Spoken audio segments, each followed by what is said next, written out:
There it is. He punches the air with delight, and why not? That's been a brilliant first Test 100.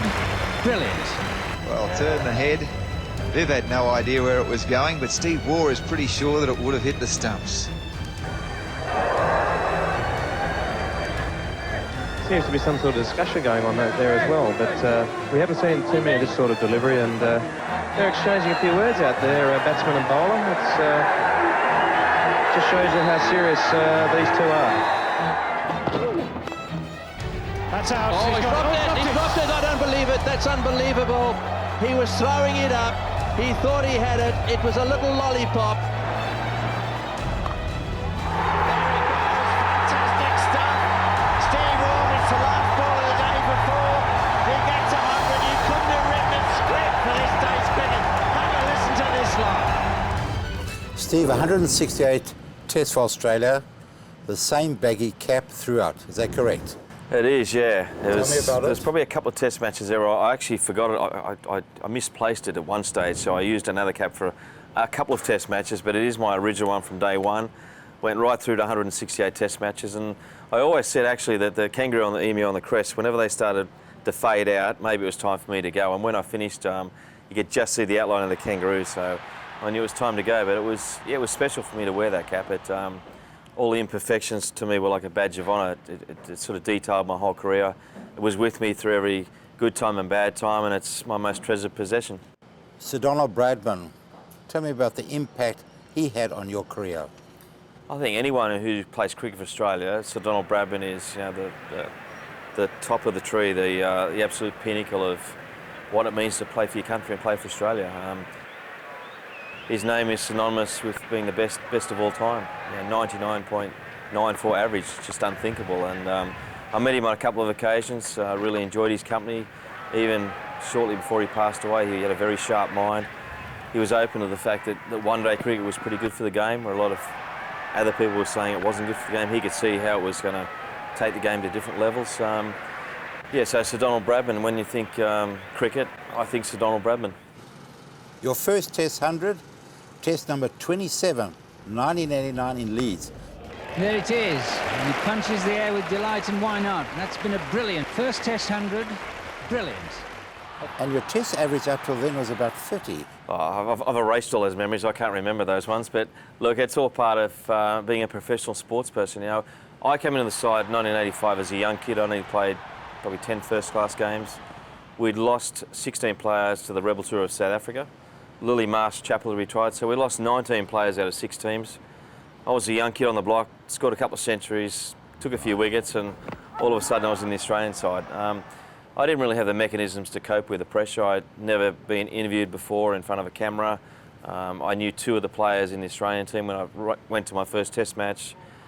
I don't think my technique was ready. Mentally I wasn't strong, so it was really a tough couple of years. It was sink or swim environment. Alan Border was a reluctant captain back then in those days. So there wasn't too many mentors around until really Bob Simpson came along. So it was a really tough learning experience, but I look back and think I'm glad I went through that, because I saw what we didn't do well, and then when we started to play well, I didn't want to go back to those old habits. So it was a great learning experience. They were tough times, and there were plenty of moments where I thought I wasn't good enough and wouldn't have a long career. So, they were testing times. Let me tell you some more facts. Some good ones this time, mate? No, not yet. Okay. After your 42nd Test, you were dropped, and your Test average up to then was about 38. Yep. And then your next 126 Tests, your Test average was 55. So after you were dropped, where was the change? Yeah, look, their stats I wasn't even really aware of, but look, the first part of my career, I guess I was a different player to the second part. I look back and perhaps early on I was playing to other people's expectations. I was a dashing stroke maker as a young kid. Everybody saw me as the new Doug Walters, and I believed that that's the way I should play, and I went out there and played a lot of shots. Going for a big one, that's easily 6. But I often sat back in the change room and thinking, gee, I'd much rather be out there batting than playing a nice innings and get 20 and 30 and getting out. Then I got dropped, and Bob Simpson really turned me around by saying, look, you've got to practice the same way you're going to play in the game. Before that, I've been practicing pretty haphazardly and playing a lot of shots, playing some good shots, but getting out. And I think when you get into those habits, you take them into the game. So Bob was really strong on, look, you've got to practice exactly the same way that you're playing a game. And as soon as I did that and turn it around, Mentally, I got a lot tougher. I knew my game better. I learnt more about myself as a cricketer as well, and there were certain shots that I believe were risky, and one of those was the pull shot, so I cut that out of my game. And I really started to play to my strengths and make sure that the bowler was bowling to me, and I was trying to dictate terms. I always tried to get out to the pitch really quickly. I tried to show good body language and let the opposition know that, you know, I was going to try and take control. Steve, 32 Test hundreds, 15 not outs. You surely valued your wicket. Yeah, I think that came from the fact of one-day cricket. You know, I played 325 one-days for Australia. A lot of those I batted number 5 or 6, and through my early, probably first 10 years, we had a system where Marsh and Boomer would open. They would bat most of the innings. Jones would come in, then Border, and I'd generally come in with 5 or 10 overs to go. And a lot of times you just go in and throw your wicket away.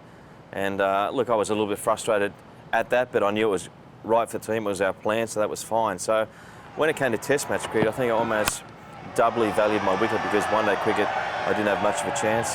Test cricket, as you say, I got off to a slow start.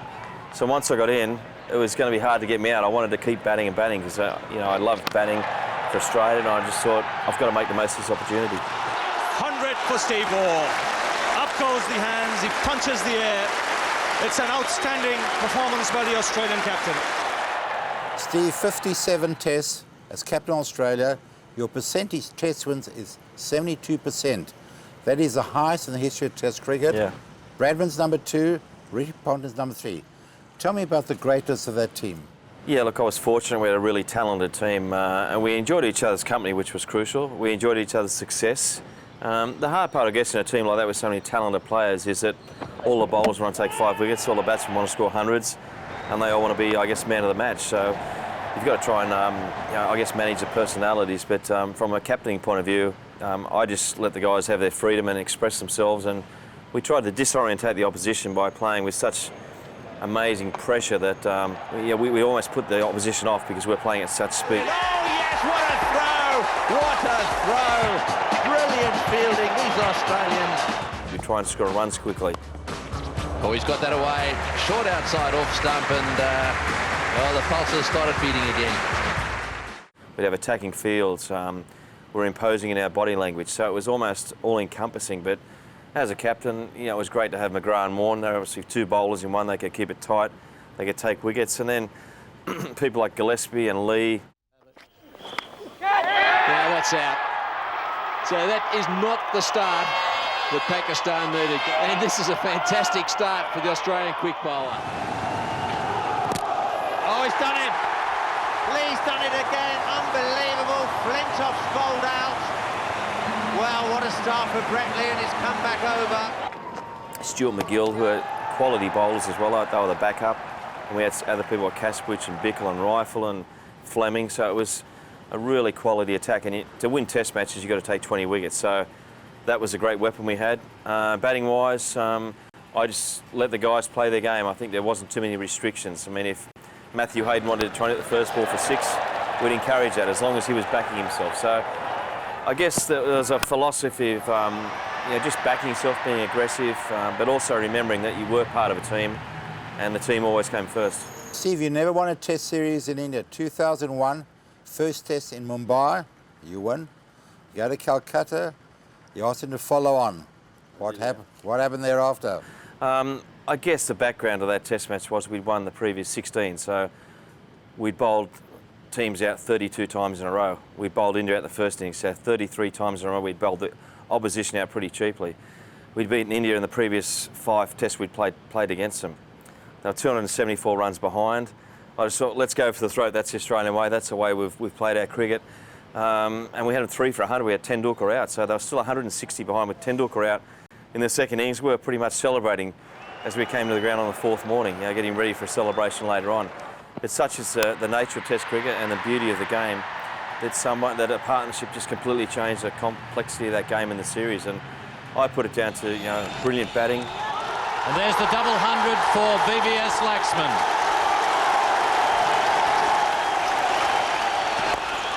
He's got it through. That's a fantastic century. Rahul Dravid has made his first century against Australia.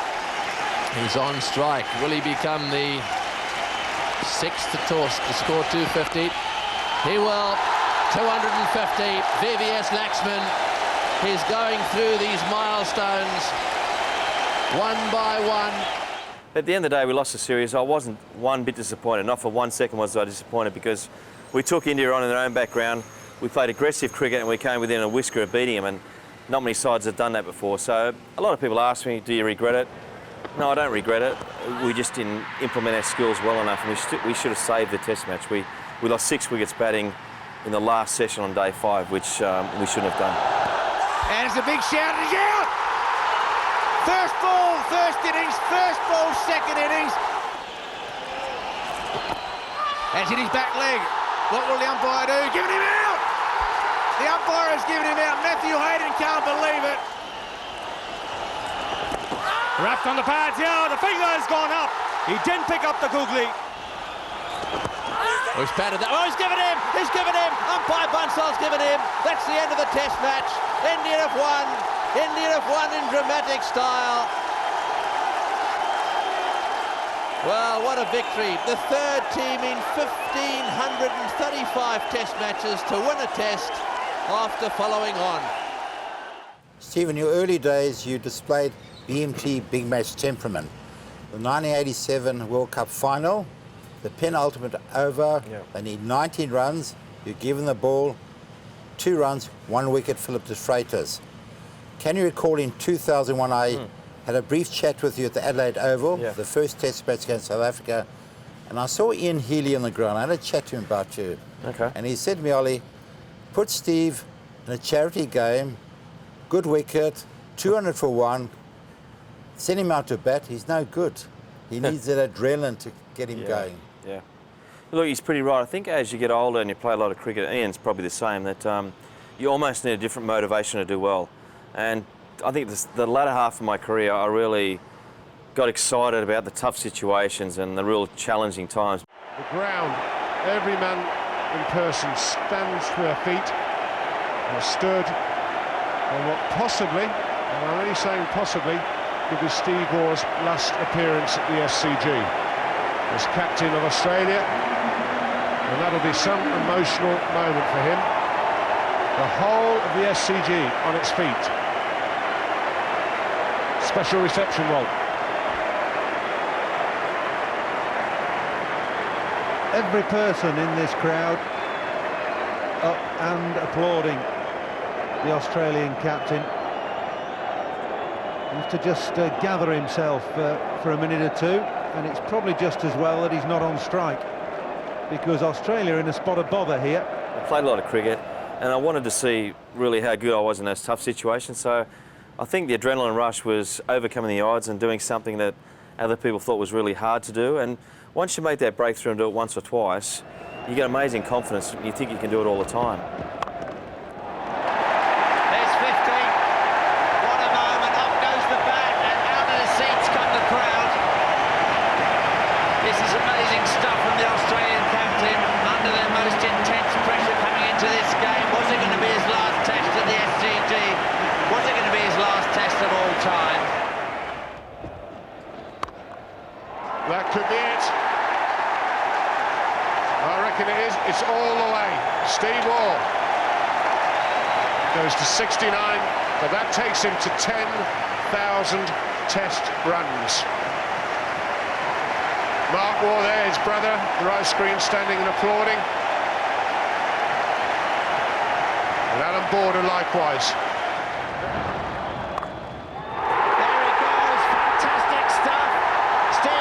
The last ball of the day for 4. He gets 100. You couldn't have written a script for this day's cricket. Have a listen to this lot. Well, you can't hear yourself back there. Steve Waugh over the moon. Couldn't wait to hit that ball. Smashed it away for 4.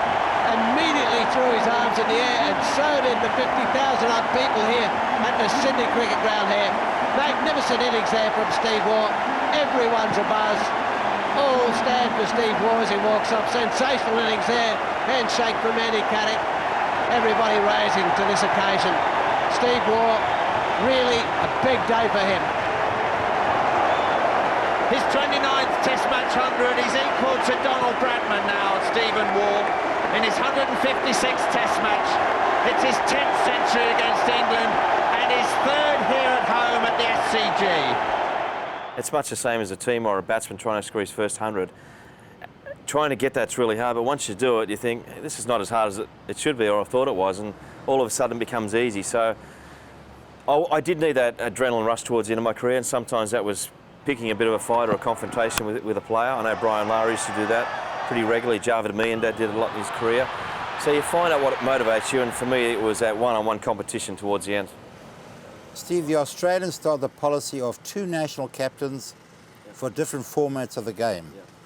They dropped Mark Taylor, your predecessor, as one-day international captain, and yourself in 2002. Do you agree with that philosophy? It was interesting. I mean, at the time when I was obviously part of it, when Mark Taylor was struggling as a test batsman, still a very good captain. His one-day form wasn't quite up there, and then the decision was made that I would captain the one-day side. I think for me, it wasn't such a big deal because I'd been elevated to captain the one-day side. Whilst I still would have liked to have captained the test side, it was still a huge honour, and I really appreciated that. Mark Taylor, it was a different story because I guess he saw it as diminishing of his power. He was all of a sudden not captain of both sides, he was only captain of one. So something had been taken away from him, but for me it was given to me, so I was quite happy with the situation. Fast forward, I guess, a number of years, and exactly the same thing happened to me where I stayed the captain of the test side but had the one-day captaincy taken away. It didn't too much worry me. I guess the main thing with that is that I think as a captain you probably have the right to sort of know what the selectors are thinking, and at the time they didn't tell me I was going to be dropped, and I assumed that I was going to be captain, and we prepared for the World Cup. That was the only thing that disappointed me, was that they didn't give me the option to sort of go out on my terms. Steve, tell me about sledging. You have referred to it as mental disintegration. He follows through now, and figure out what he's on about here.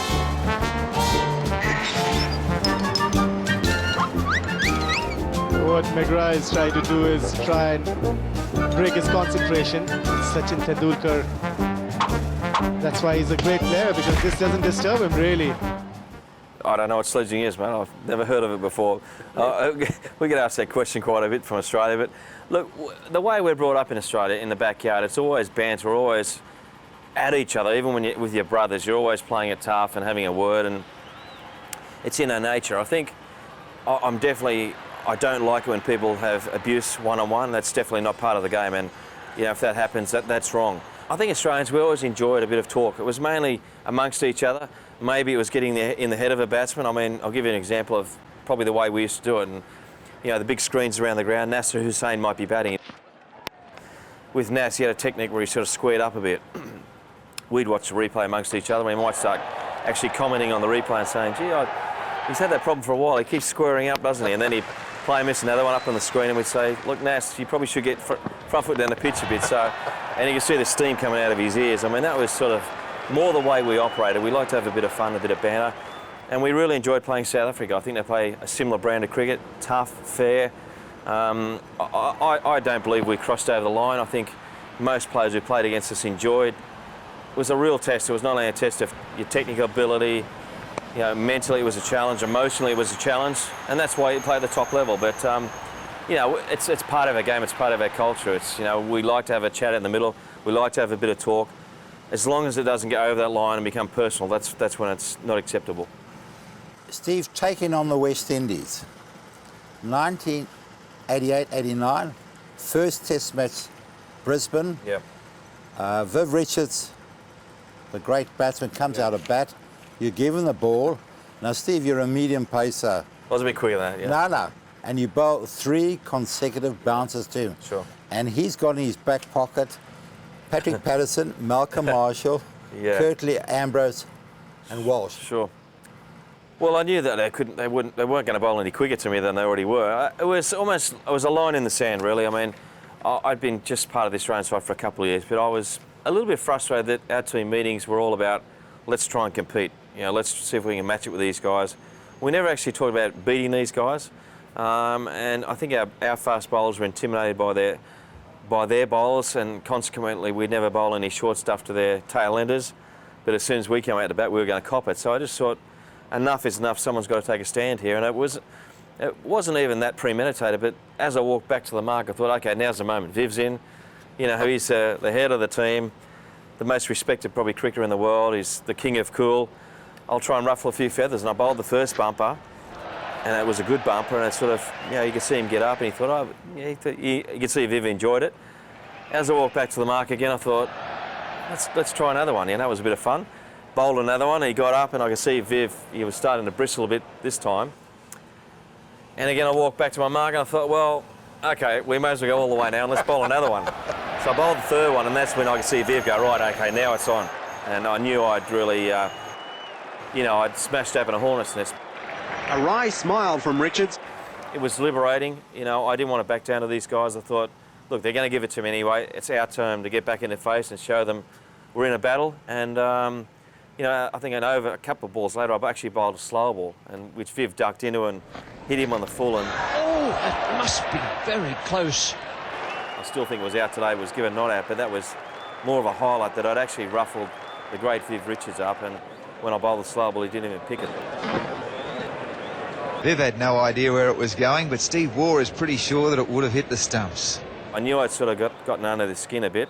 Following through on that was going to be obviously a lot harder, and as soon as I walked out to bat, you know, that's when Viv sort of, he started saying a few things, and you could feel the West Indies tempo rise. But at the end of the day, I've spoken to Viv about it a couple of times, and he said, look, that's the moment we started respecting you guys and yourself, because we wanted, they almost wanted that battle.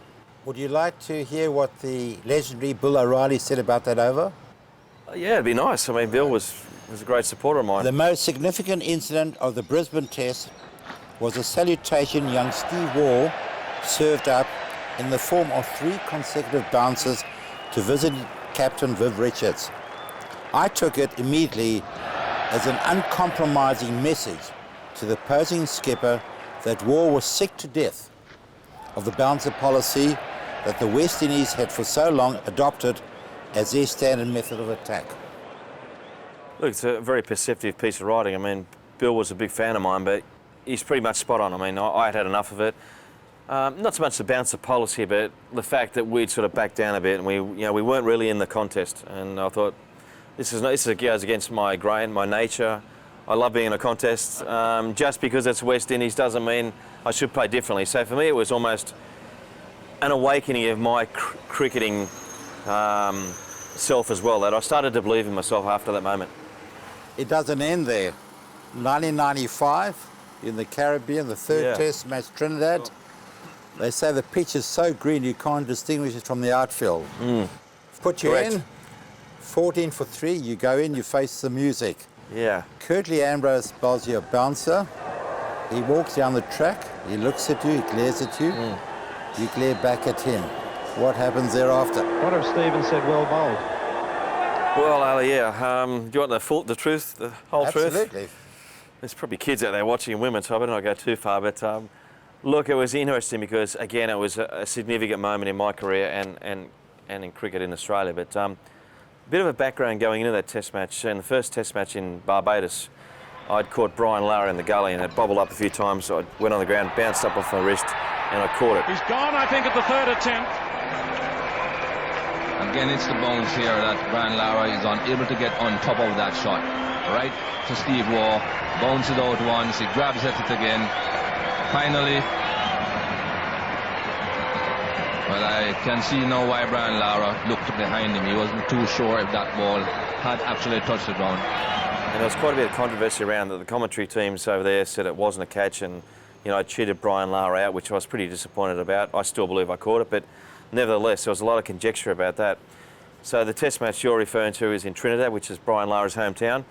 So every night leading up to the Test match, I was getting prank calls to my hotel room saying, man, we're going to kill you. If you come out in the streets, we're going to kill you. Every time I walk around, I was most wanted man in Trinidad. So I was very much on edge leading into the Test match. Curtly Ambrose went into that Test match not in good form. And a lot of the local journalists were saying he's past his best, he should no longer be the spearhead. He wasn't giving 100%, so he was fired up as well. Then, as you say, we turned up at Port of Spain, and the grass was the same as the outfield. I thought the groundsman's lost his mower. He hasn't mowed it at all.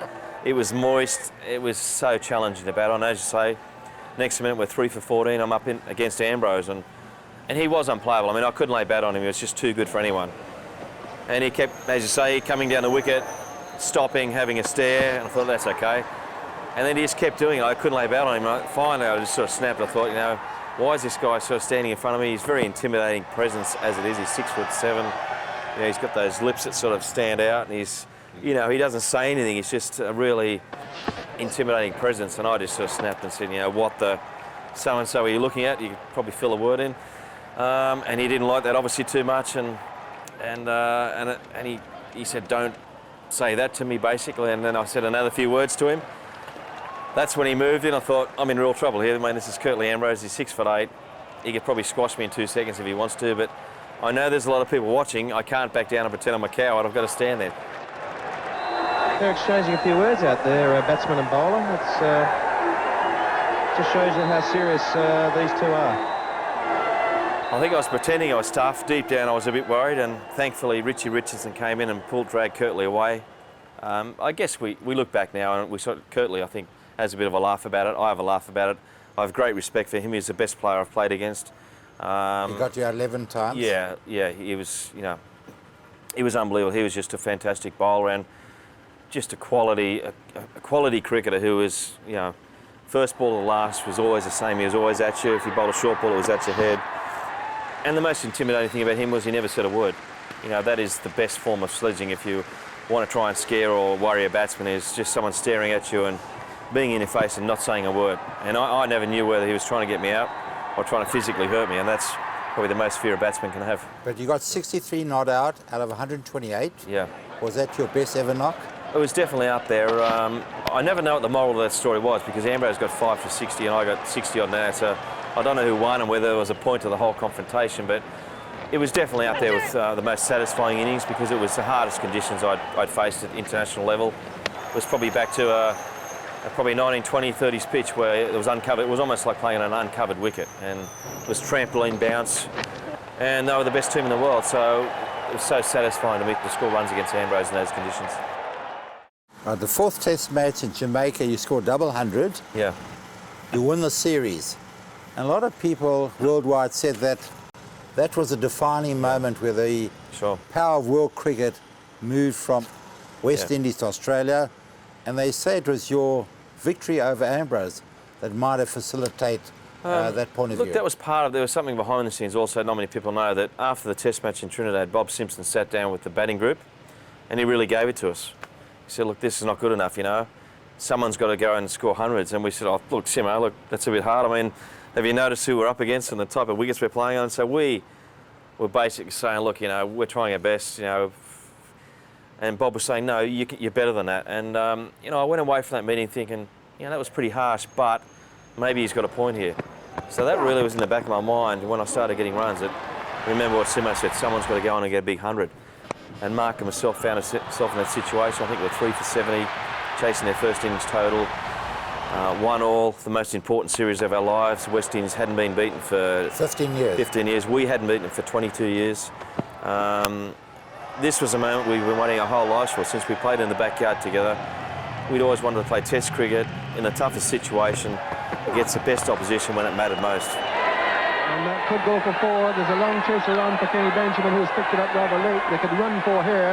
Kenny Benjamin is not the fastest of fielders in the West Indies team, and they'll come for the 4th, which will bring him up his 200.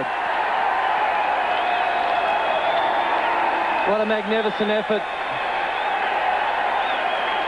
One of the greatest moments in his career. We've got Australians running out from everywhere here. And there it was. The scenario was perfect. All we had to do was really concentrate and knuckle down.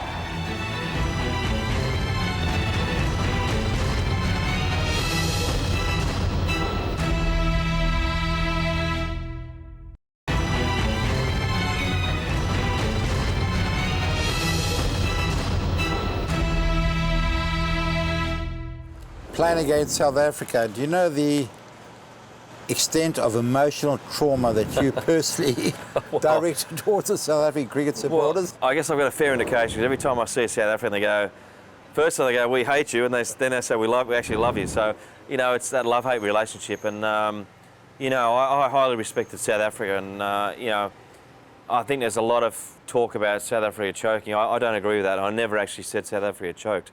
I think sometimes so unfortunate in the circumstances. You look at the '99 World Cup, that tied game. where in actual fact both teams choked 3 or 4 times. South Africa just choked at the wrong time.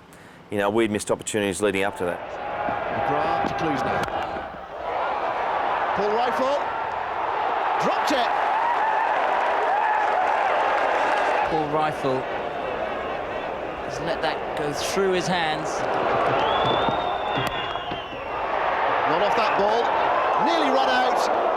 Darren Lehman with the throw. And Lehman has missed from no more than 6 yards away.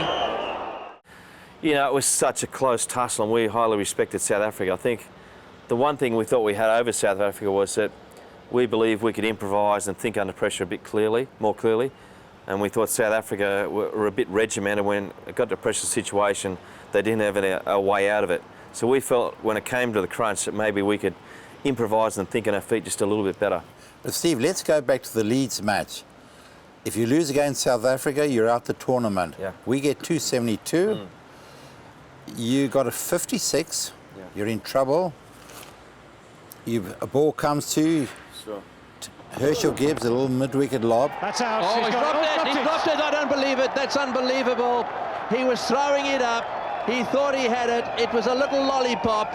And the man who did so well with the bat has taken his eye off the ball, and the ball has just dribbled out of his fingers. He was about to throw it up. Well, this could change the course of this match, that's for sure. Look, that whole game was quite incredible and amazing, and just taking you back a step, I mean, the night before that game I met with the chairman of selectors, Trevor Hones, and he basically had the conversation with me that if we were losing tomorrow, then they were going to look to change direction with the one-day team, which basically meant lose tomorrow, you dropped her out. Night before the match? Yeah, day before the match. So, look, at least I knew where I stood. And then chasing 270, as you say, it was an up-and-down pitch, and you had a very good attack. As I walked out to bat, and Herschel and myself had a bit of a running battle all day, you know, we'd given it to Herschel when he batted because we felt at the time he was a very good one-day player, but for some reason wasn't playing Test cricket, and we sort of doubted whether he was mentally tough enough, and put a few things in his head, and it really affected him because he got 120. Herschel Gibbs onto his second limited overs international 100. Yeah, he played a great innings, so you know he won that battle. And as soon as I walked out of bat, Herschel was in my ear straight away, which was fair enough. I expected that. Took centre, and I thought, okay, well, this is a moment of truth. You know, 270, lose this game out of the World Cup. I'm no longer captain on the one-day side. My one-day career's over. Again, it was one of those moments where you know I thought, well, you know, you can't do anything about that. Just go with the flow, just enjoy it. And once I get into that battle mode, as I said before, it just galvanised my thoughts, and I love playing against South Africa. Something in South Africa really got the best out of my cricket.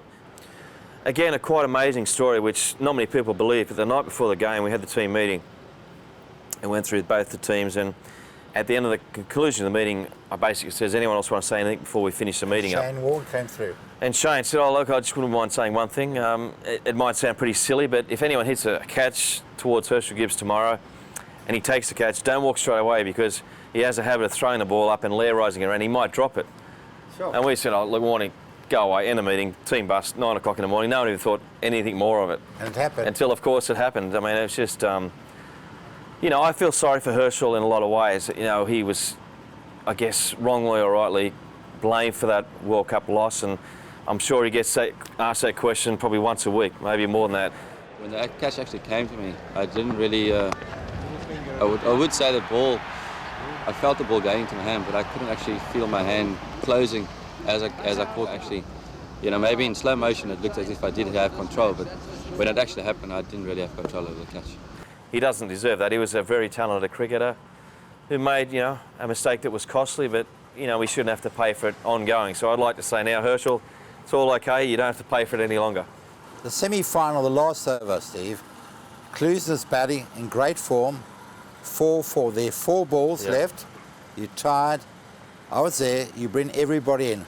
Yeah. Surely you thought you're on your way back to Sydney. Oh, no doubt. I mean, you know, people said to me, often ask me, what did you say to Damien Fleming? Well, I didn't have much to give him because, you know, Klusener up to that point, I don't think I'd miss-hit a ball the whole tournament. He was just in unbelievable form. He just couldn't do a thing wrong. 9 to win, Fleming to Klusener. That's a tremendous stroke for 4. What power. What a player, what a World Cup he's having. tremendous blow again, and that's 4 more.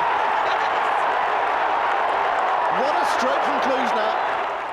I went up to Damien Fleming and he said, "What do you think?" I said, "Well, not really sure, mate. What do you think?" And we sort of ended up concluding that he'd try and bowl a Yorker, and it was probably wider than he expected. They go for it, and Donald's run out, and Australia are in the final. The match has been tied. What a mix-up! And for whatever reason, Lance mishit the first ball of his whole tournament, and the crucial mistake, obviously, he and Donald made was they didn't prepare for what might happen. I think they were just assuming that Lance would hit it for 4, game over, and they didn't have any plan B. And when he mishit it, complete chaos in the middle. The ball went to Mark, he flicked it back. And thankfully for us, 2 nights before that game, we had a 10-pin bowling contest, funnily enough, and then Damien Fleming just rolled it down a la 10-pin bowling, and it was all over. The crazy thing about that was that when it happened, I didn't realise we were through to the final. I just thought we'd tied the game. I didn't even know what the process was. I mean, Michael Bevan and a couple of others said we're through to the final, and I thought, what are you talking about? We just had a tie. So I wasn't even aware that we'd made it to the World Cup final. Steve, in Kandy 1999, I think it was your first Test match as captain. Yeah. You have a collision with Jason Gillespie. I've looked at photographs of your nose. You don't look pretty. Yeah, look, it was a pretty unfortunate incident, and it was probably totally my fault. As a captain, the previous ball to the incident, I was fielding at cover, and Jay Wardner was batting, and Colin Miller was bowling his off-spin and turning quite sharply. And I just thought, hang on, I think I'm better off at 45. So I jumped across from cover to 45, looking for that top edge catch. Sure enough, next ball, Colin bowls it, goes to sweep, top edge up in the air, and I thought, oh, this is my chance, you know, to show that I'm a fantastic captain. I'll move myself here. Next ball that's happened, I'm going to take the catch. I'm going to be, you know, it's a great story. So here I go. I started chasing after the ball, and it went pretty high. And I just total thoughts on the ball, and I looked up, and that split second, the ball went into the sun, so I just lost it. And then as I went to sort of readjust and leap, that's when I dived, and I thought I've just been run over by a car. Just that it's total shock, and my face just went numb. I thought, what have I done here? Like, I didn't even think what had happened. And I just ended up rolling on the ground. I thought, this is not going to be good. And, you know, I sort of went to open my eyes, and I couldn't see anything, but apparently that I had some blood in my eyes from my nose, and sort of felt around my face. I thought, you know, my nose is not actually there, but then I realised it was over this side. And the first thing I actually thought about was, this game's televised back to Australia. My wife's going to be watching this. I don't want to see this up. I covered myself up with my cap. And it's funny enough, you know, the blood stains are still on my cap, and I see that almost as a trophy of playing for Australia. But, you know, it was pretty shocking at the time, and I got up and it was escorted off the field. And then, you know, I was in the change room, and then Jason Gillespie came in a couple of minutes later, and I thought, why is he in the change room? What's wrong with him? I mean, he just ran into me. I'm the one with blood all down my face and a broken nose, and I saw his legs sort of just unstable and sort of wobbling from down low. I thought, doesn't look good. And he was in absolute agony. I thought, geez, this is not good. And then we got transported off to Kandy Hospital, and I think they called it an ambulance, but it was basically a minivan, and the driver was trying to change the gears and was jerking. We're bouncing around everywhere, and over every bump, Jason was in agony. He was just sort of going, oh, my leg's killing me, and I wasn't too bad. I mean, my face was numb, and I was blood coming down the back of my throat. Got to the hospital, and obviously word had got out that we were injured, so we arrived at Kandy Hospital, went into the waiting area. There's about 400 people there, all taking photos, autograph books, wanting to be beside us. You know, Waugh and Gillespie were in the hospital, and it was just a big event, and we couldn't find the proper doctor for about half an hour, and it was just, Jason was getting worse and worse by the minute. I was feeling pretty sick, and I had an x-ray, and it showed a major compound fracture. The septum was at 38 degrees and bones sort of all over the place. It was scary at the time. I got off okay. I played 19 days later. Jason Gillespie was out for over a year, had a steel rod put down the whole length of his leg, from his knee to his ankle. And 4 or 5 weeks later, also found out that he'd broken his wrist in the injury. So he had a broken wrist and a broken leg. I had a broken nose, severe concussion. I was out 2.5 weeks. Jason was out 12 months. Steve, you played with 3 of the greatest cricketers the world's seen. Shane Warne, Glenn McGrath, Adam Gilchrist. Briefly tell me about them.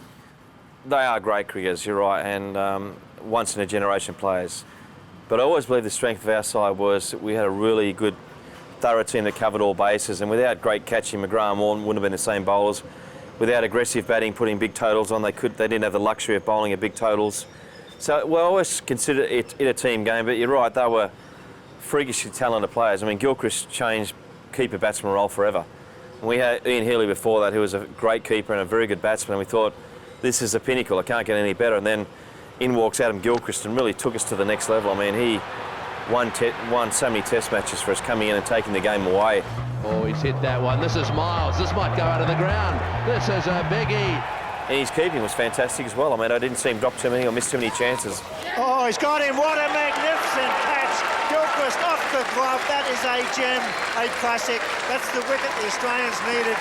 And keeping to Shane Warne is very, very hard. I mean, it looks easy, but it's exceptionally hard. So, yeah, he definitely changed the role of keeper batsman, and to me, that's a sign of greatness. McGrath, you know, I didn't see him bowl a ball down leg stump for about 10 years, I don't think. He was just a machine. I mean, he just had great stamina, great courage, commitment, and, you know, he bowled through injuries, and he never wanted the ball to get out of his hand. I mean, he could never take it out of his hand.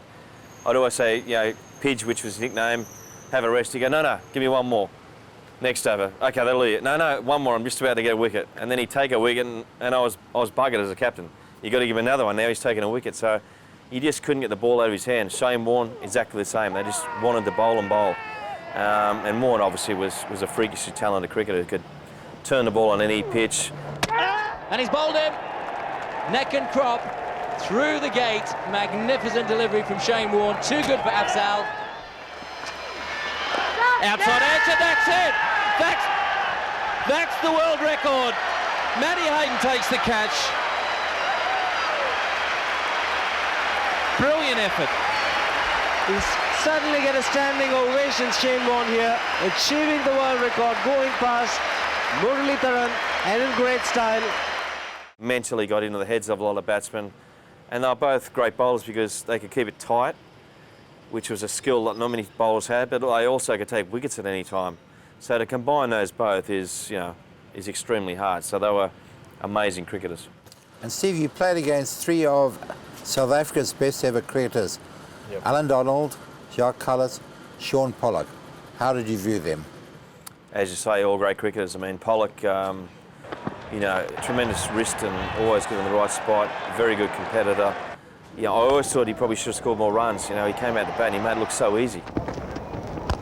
Omar, that's a huge hit. That is a great shot from Pollock. It has gone way up into the stand. And he get 30 in the blink of an eye and get out. And I think, thank goodness he got out. I mean, he looked like he was going to get 150 every time. Yeah, he was a tremendous cricketer, and he loved the combative nature of Test cricket. Didn't say much out in the field, but you knew he was always going to be there and always competing. So, highly respected. Jacques Kallis, when he first came into the side when I was playing, and you knew the kid was special. He struggled early on. I think he got his debut 100 in Melbourne, which I saw. Well played. A deserved 100. Yes, he should be happy. He's put a lot of effort into that. We knew we'd seen something special, but, you know, obviously his cricket has just got better and better, and record, unbelievable, one of the greatest cricketers of all time. Of all time? And no doubt. You know, I don't care what anyone says. I mean, his record, you don't get that many runs, wickets or catches without being a great cricketer. So he's definitely up there. And I think the great thing about Jacques is his modesty. He doesn't say much. He doesn't, you know, he doesn't talk about it. But, you know, at the end of the day, when he finishes, we'll look at his stats and go, my God, this guy was amazing. Definitely there. And Alan Donald, I mean, you know, what a great cricketer he was. You know, spearhead, always at you, aggressive. A real talent, and really headed up the South African attack. And you know, his record was fantastic, and he was always feared by opposition batsmen. You knew when you're up against him, it was going to be a battle. Steve, can you recall early in 2000 you came to South Africa for 3 one-day matches, and I met you at the airport, and it came out that our national captain, there was interaction with bookmakers. We had a brief discussion. 13 years later, Salman Butt, former Pakistan captain, now has gone public that he too, at Lord's, a couple of years ago, was interacting with bookmakers. So nothing's changed, Steve. If you were in charge of world cricket, what would you do to stamp out this cancer from our game? It's so hard. I mean, I'm very passionate about it like yourself, and I'm on the MCC World Cricket Committee, and I sort of was very strong that we should take a stand on this. And you know, one of the things that I suggested recently was that players take polygraph tests. you know, it was an out there suggestion, left field, but I think if you've got nothing to worry about or nothing to hide, then why wouldn't you take a polygraph test, much like they take random drug testing now? So, you know, to follow that further, the process through, I actually undertook a polygraph test a couple of years ago to see what the process was like, and it was a long process, challenging and worrying. Even if you'd done nothing wrong, I was worried about the outcome of the test because you start to play tricks on yourself. But after going through that, I was very convinced that you would get the right result from doing a polygraph test. And the captain is a moral compass of the team. Whatever his values are, whatever he whichever way he plays the game, his team will play in the same vein. And the major problem has been that the captains over the years have been the ones that have been corrupt. And once you see your captain doing the wrong thing, then it's okay. It's almost okay for everyone else to do it. So the captains have got to be more vocal. I'd like to see one young player from each team be an advocate for the spirit of the game and commit to playing and even sign a declaration that we always played in the right spirit, will never be corrupted. If I can get one young player from each team, a captain from each team to say that and sign that, we're off to a good start. I think there's a lot of good work behind the scenes going on. Education is the key. I think you've got to pay the players well, so the temptation is sort of taken away. Yeah, the 2020 leagues that are cropping up all around the place, I think they're a danger for world cricket because a lot of them are privately owned, and if an owner doesn't make enough money or doesn't get the profits he thought he would, then obviously you could be tempted to do some things that aren't in the right spirit of the game. It's not something that's going to be solved overnight. It may never be solved, but I think we've got to minimise it as much as we can. And a good way is to educate young players. I mean, they're the future. If you're already corrupted now and you're playing now, you're not going to change. So we've got to try and get this young group coming through and get them to do the right thing. Steve, when I was a young kid, my Bible was The Art of Cricket by Don Bradman. I read your book out of my comfort zone, 764 pages. Sorry, mate. Yeah. It took me 1 month to read. Yeah.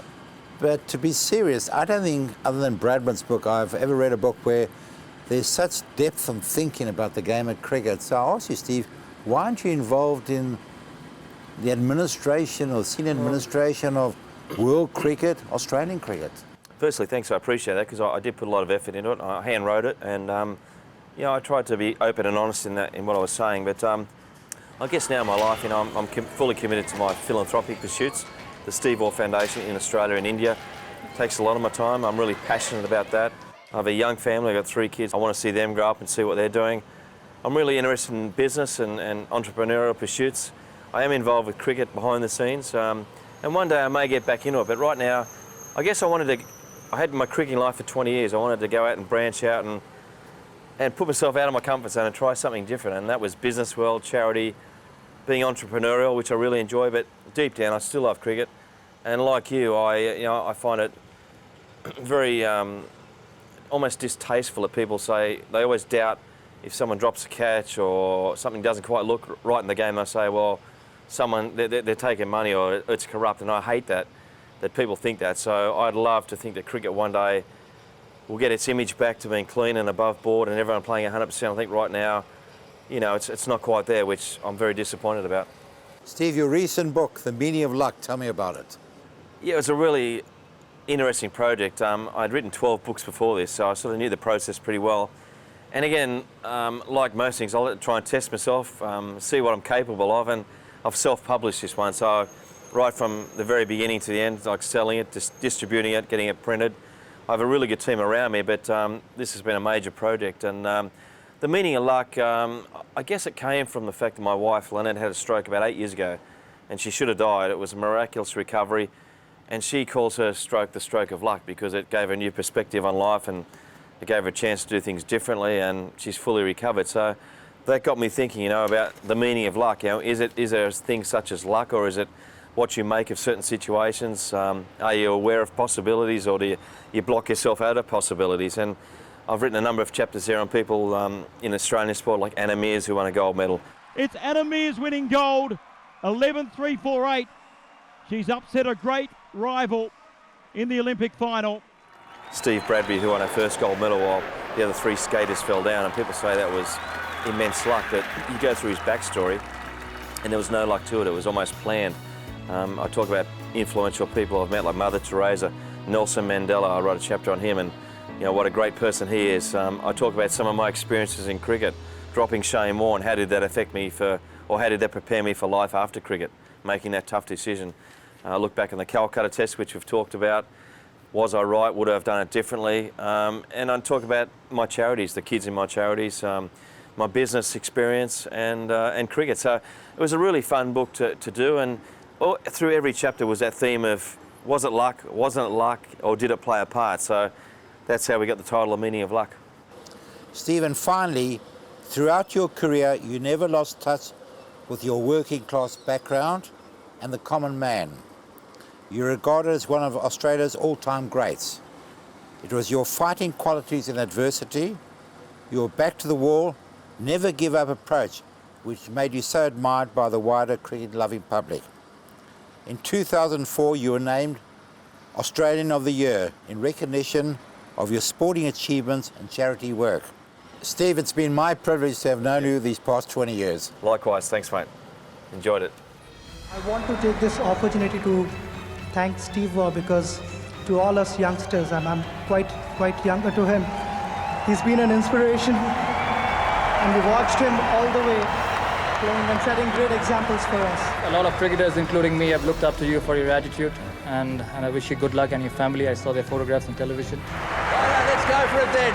3 cheers for Steve Waugh. Hip hip. Hip hip.